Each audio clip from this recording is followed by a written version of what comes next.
दोस्तों आज हम लोग जिस स्टॉक की बात करने वाले हैं उसका नाम है नेशनल एल्यूमिनियम। ये एक सरकारी कंपनी है और बहुत ही अच्छा काम करती है। इसका चार्ट जैसा कि आप देख पा रहे हैं इसमें डेली बेस पे एक अच्छा पैटर्न बना हुआ है। बाकी दोस्तों ये अपने एक लेवल पर टिका हुआ है। हम इस लेवल की चर्चा आगे करेंगे वीडियो में। पहले चल के इसके फंडामेंटल एनालिसिस देख लेते हैं। तो दोस्तों इस स्टॉक का नाम है नेशनल एल्यूमिनियम कंपनी। इसका जो इंट्राडे में मार्केट प्राइस अभी चल रहा है वो 153 रुपए का है और ये इंट्राडे में ऑलरेडी 7.85% तेज है। इसकी जो मार्केट कैप वैल्यू है वो 28,119 करोड़ की है और इस स्टॉक का जो पी है वो 18 का है, जो कि बहुत ही बढ़िया पी है। इसके आरओसीई की बात करें दोस्तों तो 15% और रिटर्न ऑन इक्विटी यानी आरओई की बात करें तो 12%, जो कि ठीक ही है। बाकी इसके पिछले एक साल के हाई लो की बात करें तो इसने 75 रुपए का लो लगाया था और 166 रुपए का हाई लगाया था। कंपनी जैसा कि आप देख पा रहे हैं 1981 में इनकॉर्पोरेट हुई थी और ये एल्मुना और एल्यूमिनियम का मैन्युफैक्चरिंग करती है। इसके चार्ट पे आप काफी उतार चढ़ाव देखेंगे क्योंकि दोस्तों ये एक साइक्लिकल स्टॉक है, लेकिन इस समय इस स्टॉक में ब्रेकआउट आया है तो इसमें क्या करना है वो हम आगे डिस्कस कर लेंगे। इसके प्रोज एंड कॉन्स की बात karen तो कंपनी जो है वो ऑलमोस्ट डेप्ट फ्री है और ये अपने इन्वेस्टर्स को एक अच्छा डिविडेंड देती आ रही है। बाकी अगर इसके पेयर कंपैरिजन की बात करें दोस्तों तो ये नॉन फेरस मेटल सेक्टर में काम करती है और इस सेक्टर में हिंडाल्को हुआ, नेशनल एल्यूमिनियम, मान एल्यूमिनियम, एर्फिन इंडिया, एमएमपी इंडस्ट्रीज, यूरोपैनल जैसी काफी बेहतरीन कंपनियां इसी सेक्टर में काम करती हैं। नैल्को के अगर क्वार्टरली रिजल्ट्स की बात करें दोस्तों तो इसका जो सेल्स ग्रोथ है वो दिसंबर 2020 में 2,379 करोड़ का था, दिसंबर 2021 में 3,773 करोड़ का हुआ, दिसंबर 2022 में 3,297 करोड़ का और दिसंबर 2023 में 3,347 करोड़ का हुआ। वहीं पर अगर इसके नेट प्रॉफिट की बात करें तो जो 240 करोड़ का था दिसंबर 2020 में, दिसंबर 2021 में वही 831 करोड़ का हुआ, दिसंबर 2022 में 274 करोड़ और दिसंबर 2023 में 488 करोड़ का प्रॉफिट है। यानी इसके अगर सेल्स और प्रॉफिट की बात करें तो उसमें भी काफी साइक्लिकल ग्रोथ आती रहती है। इसके अगर लॉन्ग टर्म प्रॉफिट लॉस की बात करें दोस्तों तो इसका जो सेल्स ग्रोथ है वो मार्च 2012 में 6,612 करोड़ का था, मार्च 2015 में 7,383 करोड़, मार्च 2018 में 9,509 करोड़, मार्च 2021 में 8,956 करोड़ और अगर करेंट में बात करें तो 13,240 करोड़ का इसका सेल्स ग्रोथ है। और वहीं अगर इसके नेट प्रॉफिट की बात करें तो मार्च 2012 में जहां 850 करोड़ का प्रॉफिट था, मार्च 2015 में 1322 करोड़ का प्रॉफिट हुआ, मार्च 2018 में 1342 करोड़, मार्च 2021 में 1300 करोड़ और करंट में अगर बात करें तो कुल 1566 करोड़ का प्रॉफिट है। दोस्तों अगर इस स्टॉक के सीएजीआर की बात करें तो पिछले 10 सालों में इसने 16% का, पिछले 5 सालों में 24%, पिछले 3 सालों में 43% और पिछले 1 साल में 80% से भी ज्यादा का सीएजीआर दिया है।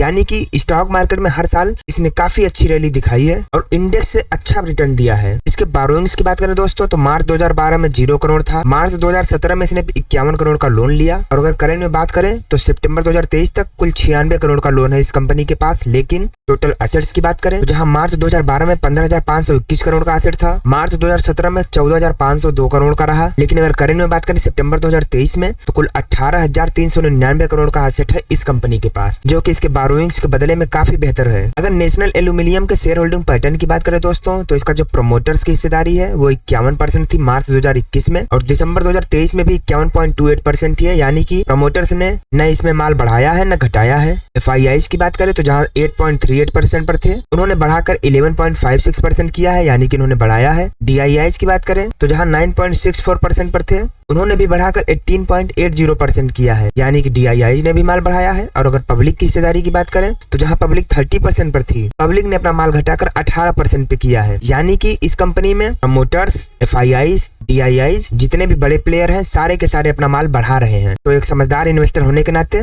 आपको हिंट मिल चुका होगा कि आपको क्या करना है। बाकी इस कंपनी की अगर फोरेंसिक एनालिसिस करें दोस्तों तो इसका जो डेप्रिसिएशन इफेक्ट है वो भी ग्रीन है। आरओई पिछले 10 साल के इसके आरओई की बात करें तो वो भी काफी अच्छा है। इसके वर्किंग कैपिटल की बात करें तो दोस्तों इसमें काफी सुधार हुआ है। कंपनी का एक भी शेयर प्लेज नहीं है, रिटेल्स की होल्डिंग भी ठीक ठाक है, कंपनी ऑलमोस्ट डेट फ्री है और इसके प्रमोटर्स की होल्डिंग भी बरकरार है। तो ओवरऑल इसमें कोई खास चिंता की बात नहीं है। इसके अगर मार्केट शेयर की बात करें दोस्तों तो इसका जो 24.30% है वो एल्यूमिनियम मैन्युफैक्चरिंग में इसका 24.30% का है। वहीं अगर इसके रेवेन्यू की बात करें तो इसका जो प्रोडक्ट है वो एल्यूमिनियम सेगमेंट में 65%, केमिकल सेगमेंट में 34% का मैन्युफैक्चरिंग करता है। इसके लोकेशन की बात करें तो 70% बिजनेस इसका इंडिया से आता है और 29.9% रेस्ट ऑफ द वर्ल्ड से। इसके अगर प्रॉफिट की बात करें दोस्तों तो जो जो एल्यूमिनियम का सेगमेंट है वहां से 64% का प्रॉफिट आता है और जो केमिकल सेगमेंट है वहां से 35% का प्रॉफिट आता है। और वही अगर रॉ मटेरियल की बात करें तो कास्टिक सोडा का यूज 46%, सीपी कोक का 36.8%, seated pitch 9.5% and aluminium fluoride का 3.4% यूज होता है। और अगर इसके एसेट्स की बात करें तो एल्यूमिनियम से इसका 35% का एसेट है और केमिकल्स में 26% का, बाकी की चीजों में 38% का। तो दोस्तों जैसा कि आप देख पा रहे हैं मार्केट अभी चल रही है और ये मार्केट में 8% से ज्यादा तेज हो चुकी है। 153.80 इसका अभी मार्केट प्राइस चल रहा है और इस समय टाइम हो रहा है अभी 10:59। दोस्तों ये इसका वीकली चार्ट है। जैसा कि आप देख पा रहे हैं इसने वीकली चार्ट पे अपने काफी लंबे अरसे के बाद इसने ब्रेकआउट दिया है। ये जब 2008 में इसने जब हाई लगाया था तो वहां से जब इसमें गिरावट आई थी तो उसके बाद ये कभी उभर नहीं पाया था, लेकिन अब इसमें अच्छा ब्रेकआउट आया है और ये ब्रेकआउट सस्टेन भी कर रहा है। जैसा कि आप देख पा रहे हैं ये ब्रेकआउट सस्टेन भी कर रहा है। इसमें वीकली चार्ट ने काफी अच्छा पैटर्न बनाया, यहाँ नीचे आया, वापस टेस्टिंग की और इसके बाद ये वापस से ऊपर जा रहा है। तो दोस्तों इस लेवल पर बाइंग बनती है, 100% बनती है और बाइंग करना भी चाहिए। और मैं तो कहता हूँ कि अगर आप लॉन्ग टर्म इन्वेस्टर हैं तो आपको इसमें जरूर इन्वेस्टमेंट करना चाहिए, लेकिन आपका जो स्टॉप लॉस होगा